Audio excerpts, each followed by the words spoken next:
네, 반갑습니다. 오늘 목사님께서는 총회 총대로 참석을 하셔서 아직 지금 회의 중 가운데 계셔서 오늘 제가 여러분들과 함께 말씀을 나누고자 합니다. 오늘 우리가 함께 살펴볼 말씀은 마태복음의 산상수훈의 결론 부분입니다. 우리 같이 본문 12절을 보시면 이렇게 이야기하고 계십니다. 그러므로 무엇이든지 남에게 대접을 받고자 하는 대로 너희도 남을 대접하라. 이것이 율법이요 선지자니라. 본문 12절은 산상수훈 전체의 결론입니다.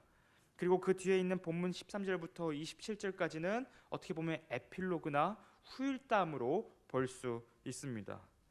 그래서 예수님께서는 산상수훈을 말씀하시면서 지금까지 크게 두 가지의 범주 아래에서 말씀을 하셨는데요. 첫 번째는 하나님에 대한 것, 두 번째는 이웃에 대한 것이었습니다.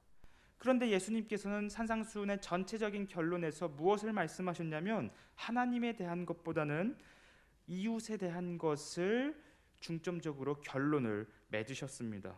이웃 사랑에 관한 황금률을 말씀하고 계시는 거죠.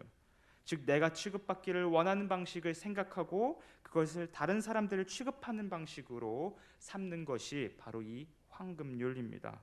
이것을 조금 더 쉽게 이야기하면 내 이웃을 내 몸과 같이 사랑하라 라는 이 말로 요약을 할 수 있을 것 같습니다. 이것만큼 이타적인 사랑의 원리를 보여주는 원리는 단언컨대 없다고 볼 수 있습니다. 이것은 수많은 통치자들의 통치 원리가 되었고 수많은 사람들에게 영향을 끼친 말씀이 되었습니다. 그런데 이것이 사실은 율법과 선지자 그리고 구약 성경 전체가 이야기하고자 했던 것이었습니다.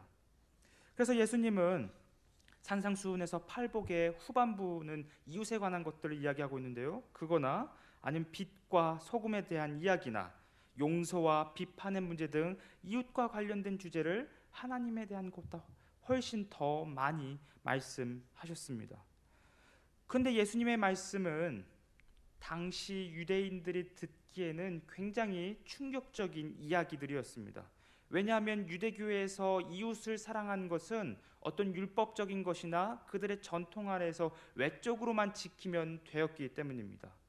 그런데 예수님께서는 그것을 넘어서 마음으로까지 이웃을 사랑해야 한다. 이렇게 산상수훈 전체를 통해서 말씀하셨던 것입니다.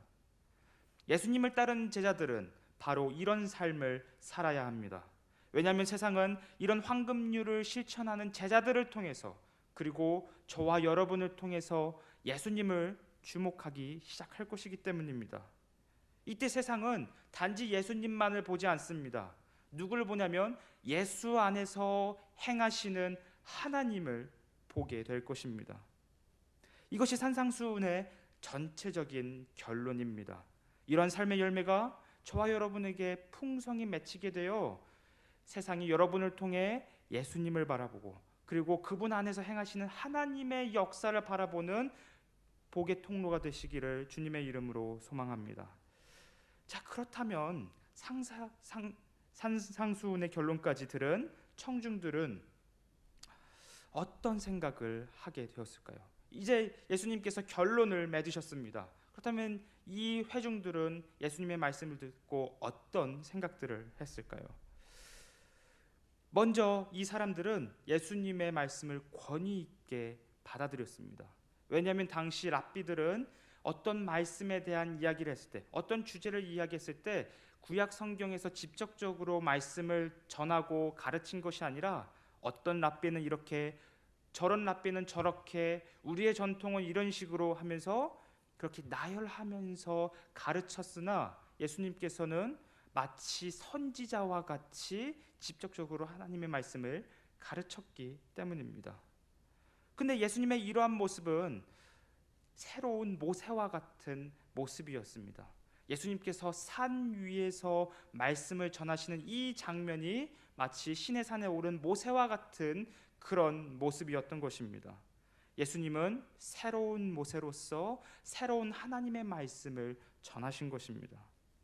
그래서 청중들은 예수님의 그 권위 있는 말씀을 듣고 나도 저렇게 살아야겠다 하는 도전을 받았을 것입니다. 그랬을 때 세상이 자신의 모습을 통해 세상이 바뀐다는 이 생각만으로도 그들은 벅찬 마음을 가지게 되었을 것입니다. 그런데 문제는 이러한 결단이 얼마나 오랫동안 가겠습니까? 제 자신만 보더라도 제가 어떤 부흥회나 사경회 같은 데 가더라도 은혜를 받기는 합니다. 그런데 그 은혜가 일주일을 넘기지 못한다는 것이 문제입니다. 근데 저만 그런 것이 아니라 여러분들도 아마 비슷한 경험들을 해보셨을 것입니다. 여기서 예수님의 말씀을 들었던 청중들도 똑같은 문제 가운데 있었던 것이죠. 예수님의 말씀을 듣고 그것을 권위 있는 말씀으로 여겼으나 결단까지 했으나 그 결단이 그렇게 오래가지는 못할 것입니다. 그래서 예수님은 세 가지의 경고를 통해 이들의 결심을 더욱더 굳건하게 하십니다.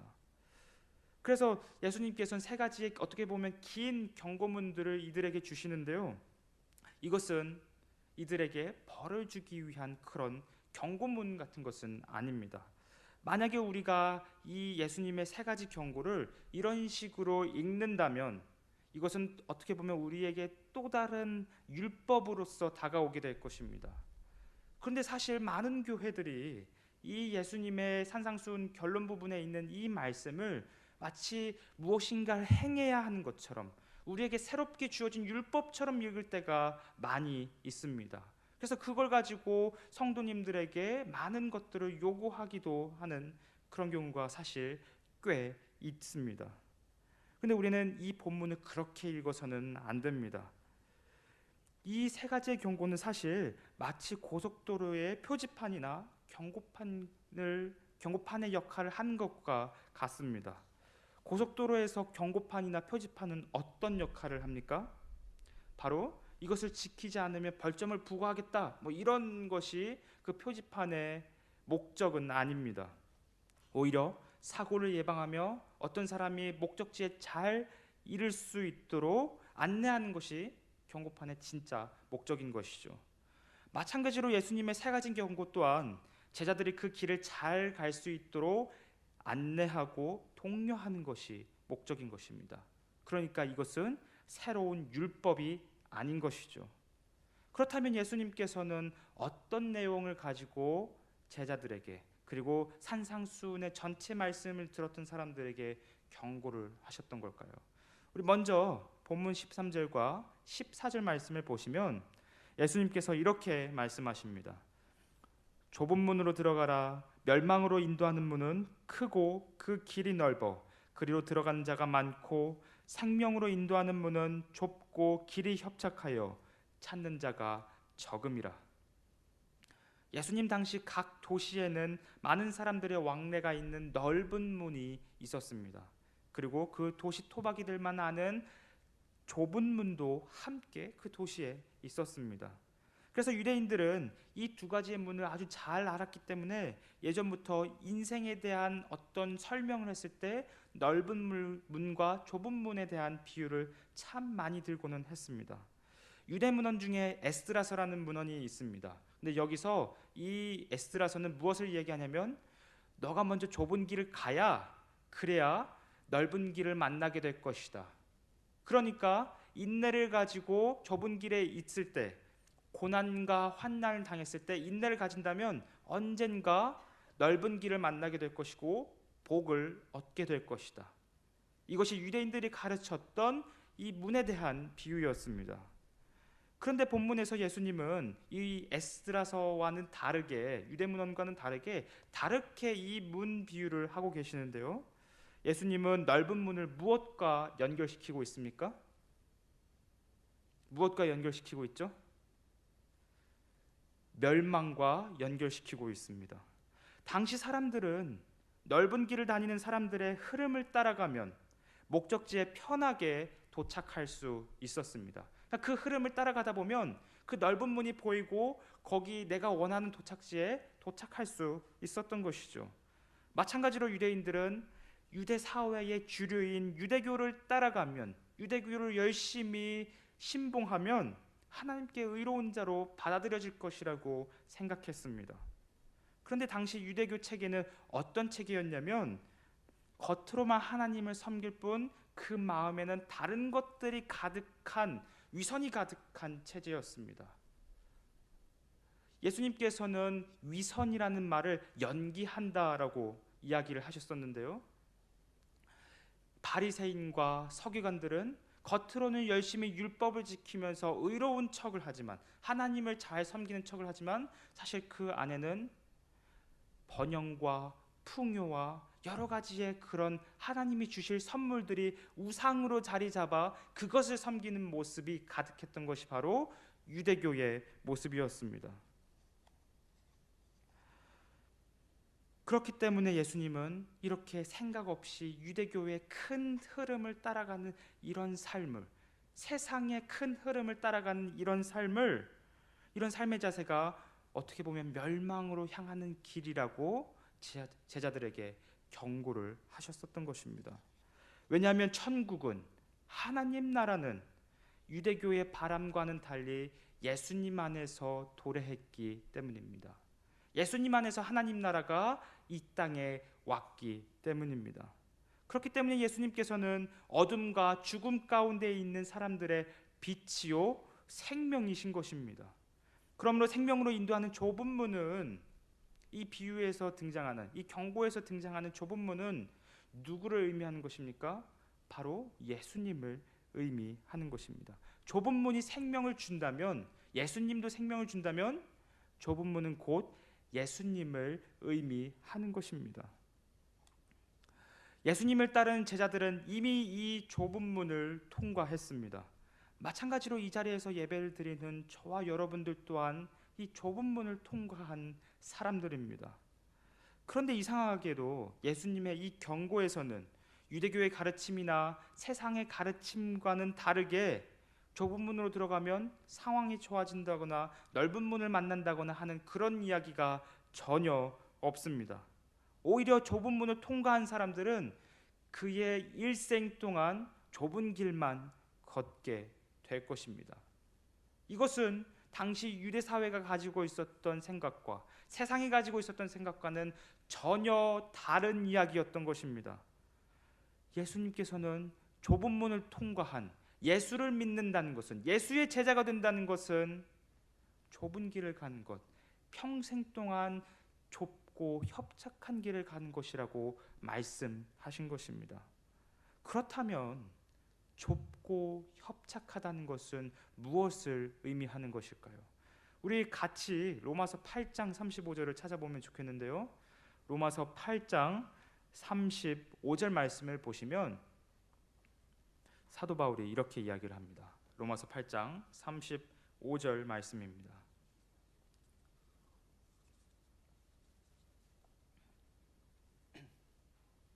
네, 로마서 8장 35절을 보시면 사도 바울이 누가 우리를 그리스도의 사랑에서 끊으리요? 환난이나 곤고나 박해나 기근이나 적신이나 위험이나 칼이랴. 이 모든 것들이 예수님의 사랑에서 끊을 수 없다고 이야기하고 있습니다. 근데 우리가 여기서 주목해야 할 단어는 환난과 곤고라는 단어입니다. 이 단어의 각 어근, 그러니까 그리스어의 어근은 협착과 좁다에서 온 단어들입니다. 그러므로 예수님을 믿음으로써 좁은 문을 통과하여 좁고 협착한 길을 간다는 것은 무엇을 뜻하는 것이겠습니까? 바로 환난과 곤고가 가득한 길을 잠깐이 아니라 일평생 동안 걸어가게 될 것이라는 것을 예수님께서는 말씀하시는 것입니다. 여기는 유대교나 세상과 같이 좁은 길이 넓은 길로 변하지 않습니다. 이것이 예수님께서 말씀하신 것과 세상이 이야기한 것의 가장 큰 차이입니다. 만약에 산상수훈을 듣고 실천하는 것이 이 세상의 복이라는 것을 얻기 위해서 산상수훈의 그 모든 것들을 실천한다면, 내가 복을 받기 위해서 예수를 믿는다면 그것은 예수님을 잘못 따르고 있는 것입니다. 복을 받기 위해서 예수님을 따른다는 것, 이것은 예수님을 완전히 잘못 오해하고 잘못 믿고 있는 것입니다. 실제로 예수님을 잘못 따랐던 청중들이 복음서에서 어떤 행동을 했냐면 복음서의 각 끝부분을 보시면 예수님을 십자가에 못 박았습니다.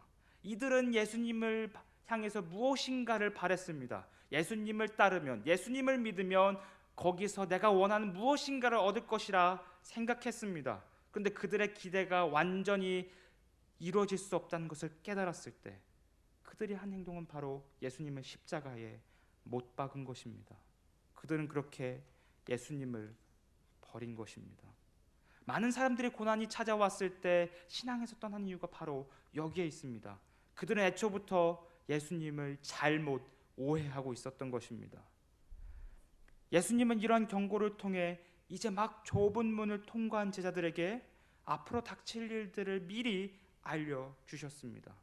제자들은 처음에는 예수님을 믿는다는 것이, 제자가 된다는 것이 이런 것이라는 것을 전혀 알지 못했을 것입니다. 그래서 예수님은 이들에게 이러한 경고를 통해 너희들이 앞으로 나를 따르면 이런 길들이 계속해서 나타날 것인데 놀라거나 당황해하지 말아라. 이것은 자연스러운 것이다. 이것을 알려주시기 위해서 예수님께서 좁은 문, 좁은 길을 말씀하셨었던 것입니다. 사랑하는 성도 여러분, 이것이 우리가 통과한 문의 특징입니다. 우리 모두는 지금 다 좁은 문을 통과한 자들입니다. 그리고 우리가 걷고 있는 좁은 길의 특징이 바로 이러한 특징을 가지고 있는 것입니다. 그렇다면 우리의 모든 일생이 좁은 길만 있다고 한다면 우리는 이 길을 왜 걸어야 할까요?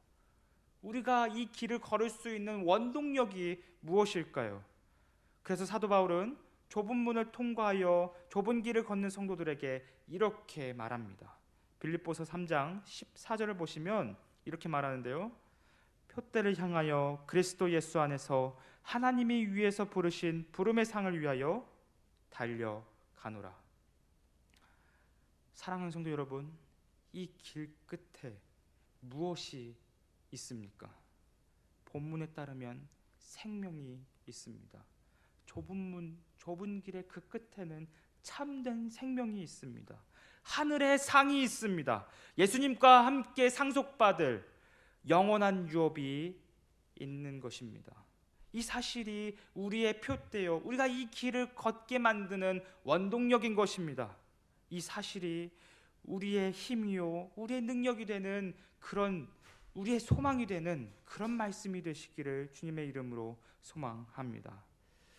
이제 예수님은 다른 문제들을 가지고 또 경고를 하시는데요. 우리가 좁은 길을 걷는 동안 우리를 방해하는 자들이 나타날 것이라는 그런 경고입니다. 그래서 본문 15절을 보시면 누군가가 우리에게 접근할 것이라고 이야기를 하는데요. 그 누군가가 어떤 자입니까? 본문 15절을 보시면 거짓 선지자입니다. 거짓 선지자가 좁은 길을 걷고 있는 우리에게 다가올 것입니다. 이 거짓 선지자에 대한 경고는 사실 구약 성경에 정말 많이 나타나 있습니다. 왜냐하면 그들이 하나님의 백성을 망하게 하는 주범이었기 때문입니다. 특히 거짓 선지자에 대한 경고로 유명한 예언서는 예레미야서일 수 있는데요. 당시 예레미야는 하나님께서 남유다를 심판하실 것이다, 너희들을 이제 바벨론 포로로 끌고 갈 것이다, 이것을 끊임없이 선포했던 선지자였습니다. 예레미야는 이것을 선포함으로써 그러니까 제발 좀 회개를 하라, 제발 하나님께 회개하고 돌이켜라, 이것을 말씀했지만 그 사람들은 예레미야의 말들을 듣지 않았습니다. 오히려 그를 감옥에 가두고 핍박까지 했습니다. 왜냐하면 그들은 거짓 선지자의 이야기를 들었기 때문입니다. 그들은 거짓 선지자의 말을 듣고 아니야, 하나님께서 남유다를 멸망시키지 않아, 오히려 바벨론으로부터 남유다를 보호하실 거야, 지켜주실 거야, 이런 거짓 예언을 했던 것입니다. 그래서 예레미야 23장에는 이 장면이 잘 나타나 있는데요. 하나님께서 거짓 선지자들을 향하여 분노를 나타내시는 말씀입니다. 예레미야 23장 16절에서 18절 말씀인데요. 세번역 성경으로 제가 읽어드리겠습니다. 나 만군의 주가 말한다. 스스로 예언자라고 하는 자들에게서 예언을 듣지 말아라. 그들은 헛된 말로 너희를 속이고 있다.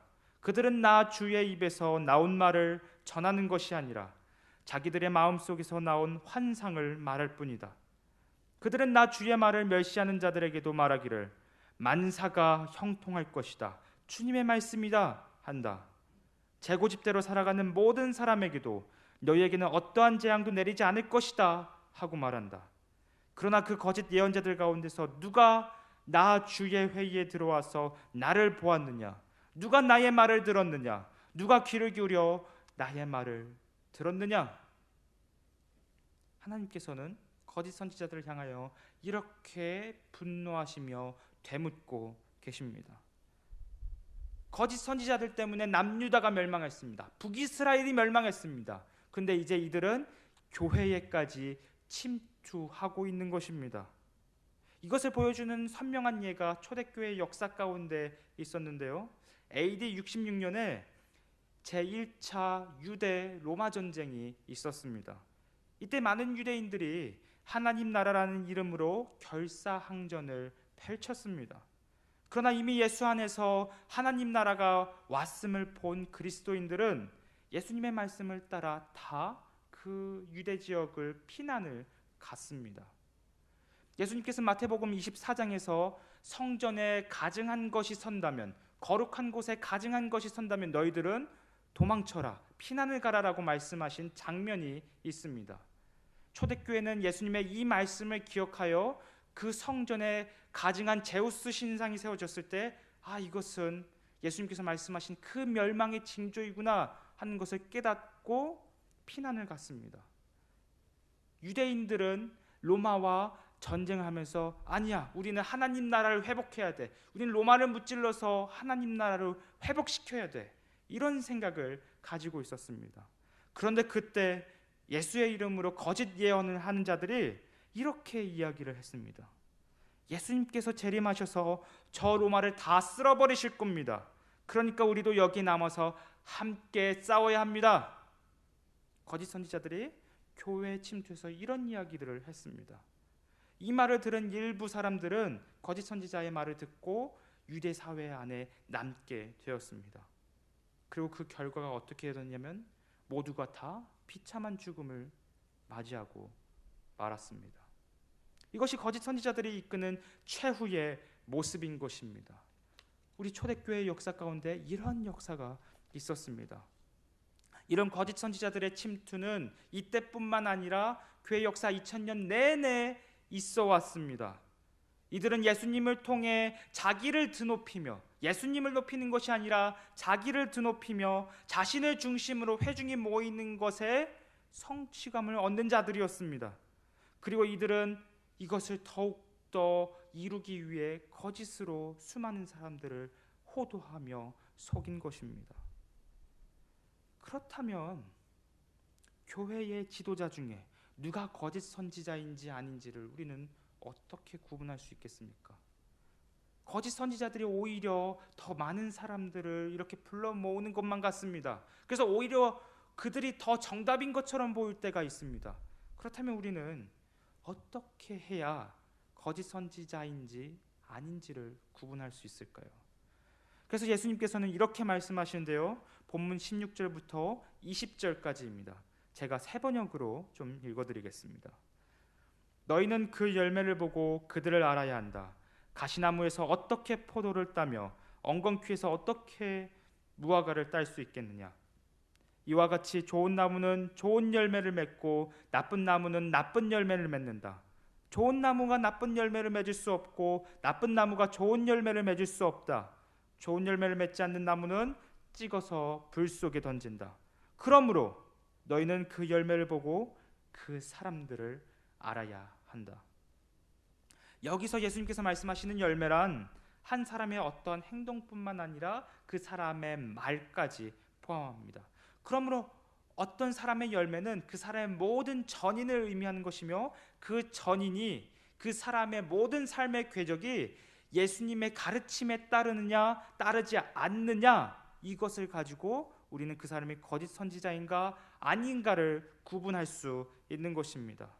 만약에 그 사람이 연약하고 조금의 실수를 하더라도 그의 모든 삶의 궤적이 예수님의 가르침에 따라 살기 위해 몸부림치는 자라면 그 사람은 좋은 나무요, 하나님이 보내신 참된 선지자입니다. 우리는 이런 자들을 분별해야만 합니다. 왜냐하면 우리가 이 지도자들이 어떤 사람이냐에 따라서 우리의 신앙이 왔다 갔다 할 수 있기 때문입니다. 우리는 지금 말씀의 홍수 가운데 살고 있습니다. 유튜브를 보더라도 기독교 방송을 틀더라도 끊임없이 말씀이 전해지는 시대 가운데 살고 있습니다. 그런데 문제는 홍수 가운데 먹을 물이 없다는 것이 문제입니다. 아무리 많은 물이 있다고 하더라도 거기엔 먹을 물이 없다는 것이 문제입니다. 참된 말씀의 기근이 어떻게 보면 우리 앞에 다가오고 있는 것만 같습니다. 그 가운데 많은 사람들이 잘못된 선지자, 잘못된 기독교 지도자들을 선택하여 넓은 길에서 주여 주여 하지만 예수님께서는 그들을 향하여 단호하게 이렇게 말씀하십니다. 본문 21절입니다. 나더러 주여 주여 하는 자마다 다 천국에 들어갈 것이 아니요 다만 하늘에 계신 내 아버지의 뜻대로 행하는 자라야 들어가리라. 이것이 얼마나 무서운 말인지 모릅니다. 이것이 얼마나 무서운 말인지 모릅니다. 내가 주여 주여 하고 예수님을 믿는다고 생각했는데 알고 보니까 아니라고 하는 이 경고가 얼마나 섬뜩한 것입니까? 아무리 귀신을 쫓아내도, 아무리 기적을 행해도, 많은 은사와 많은 일들을, 많은 역사를 일으킨다고 하더라도 하늘에 계신 아버지의 뜻대로 행하지 않는다면 그 모든 것은 무엇입니까? 불법입니다. 하나님께서 보시기에 그 모든 것은 다 불법인 것입니다. 이것은 지도자뿐만 아니라 우리에게도 적용될 수 있는 무시무시한 경고입니다. 그렇다면 하나님의 뜻대로 행하는 것이 도대체 무엇일까요? 하나님의 뜻대로 행한다는 것이 우리가 어떤 노력을 더 해야 하고 어떤 선행을 더 쌓아야 되고 어떤 공덕을 우리가 더 만들어 나가야 하는 것이 하나님의 뜻대로 하는 것일까요? 이것은 율법적으로 보면 안 되는 말씀입니다. 우리 다 같이 요한계시록 말씀을 살펴볼 건데요. 요한계시록 19장 7절과 8절을 좀 살펴보겠습니다. 요한계시록 19장 7절과 8절 말씀입니다.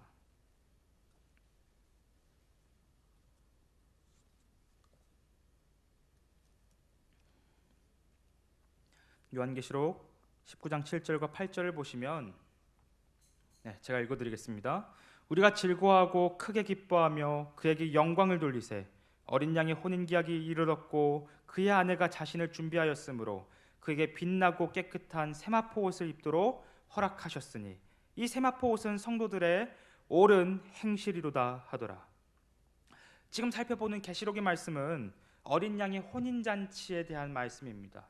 즉 예수님께서 이 땅에 다시 오셨을 때, 재림하셨을 때 교회와 결혼하는 장면을 그리고 있는 장면인 것입니다.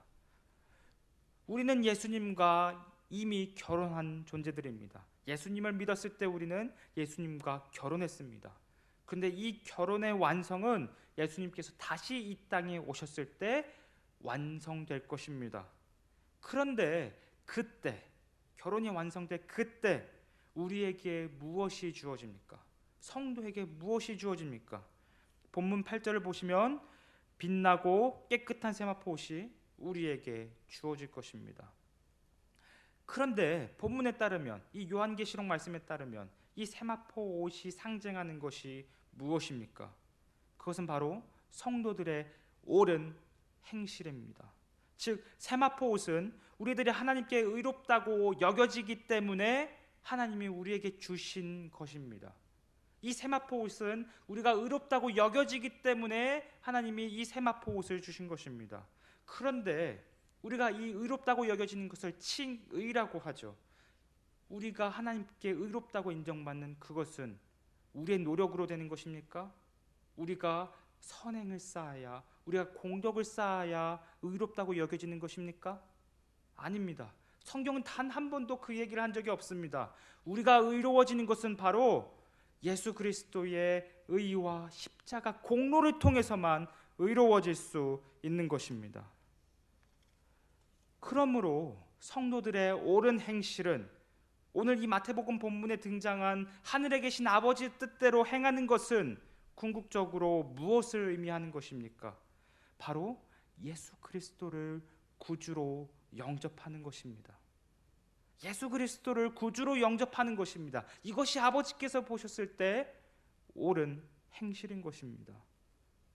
그러므로 교회에 침투한 거짓 선지자들과 그 거짓 선지자들의 동조하는 모든 사람들은 사실은 예수님이라는 문조차 통과하지 않은 그런 사람들일 수도 있다는 말입니다. 좁은 문조차 예수님을 사실은 믿고 있는 것이 아니라는 그런 경고의 말씀인 것입니다. 하나님은 이들을 향하여 불법이라고 선언하실 것입니다. 그래서 이들은 모래 위에 집을 지은 자들과 같습니다. 이들은 예수님을 믿는다고 하지만 사실은 예수님을 믿는 것이 아니라 그분의 이름을 통해서 자신의 무엇인가를 이루는 그런 사람들입니다. 그래서 이들은 모래 위에 집을 지은 자들과 같습니다. 그래서 겉으로 보았을 때는 화려해 보일지 몰라도 비가 내리고 홍수가 쏟아지고 바람이 불면 그 모든 것들은 무너지기 마련입니다. 그러나 그리스도 위에 집을 지은 자들은 그 집이 비록 작고 초라해 보이고 좁은 길을 가는 것처럼 보이지만 사실은 그것이 지혜로운 자요, 그것이 사실 승리자인 것입니다. 예수님께서는 이 세 가지 경고를 통해 바로 이런 것들을 말씀하고 싶으셨던 것입니다. 예수님을 믿는다는 것은 좁은 길을 가는 것입니다. 세상이 바라보았을 때 어리석은 길을 가는 것입니다. 작고 초라해 보이는 집을 짓는 것만 같습니다. 그런데 사실은 그것이 이기는 길이요, 그 길 끝에는 생명이 있는 것입니다. 말씀을 맺고자 합니다. 사랑하는 성도 여러분, 우리는 산상수훈의 결론과 그리고 그 세 가지의 경고를 함께 살펴보았습니다. 우리는 어떤 자들입니까? 우리 그리스도인들은 어떤 자들입니까? 좁은 문을 통과한 자들이고 그리고 일평생 좁은 길을 걸어가며 나아가야 하는 자들입니다. 이제 우리는 하나님을 사랑하고 이웃을 사랑하며 그 길을 일평생 나아가야 합니다. 그 길은 때로는 환난이 가득할지 모르겠습니다. 그 길에는 우리를 유혹하는 거짓 선지자들이 있을 수도 있습니다. 그 길에는 우리가 작고 초라해 보일 수도 있습니다. 근데 예수님께서 이 모든 경고를 하신 이유가 무엇입니까? 앞으로 닥치게 될 그 모든 일에 당황하지 말고 슬퍼하지 말고 열심히 뚝심 있게 제자의 길을 걸어가라고, 그 길을 걸어가라고 말씀하시기 위해서 이 세 가지의 경고들을 하신 것입니다. 예수님께서는 이 길 끝에, 좁은 길 끝에 우리를 잘했다, 수고했다, 너희들 그동안 고생이 많았구나라고 칭찬하실 것입니다.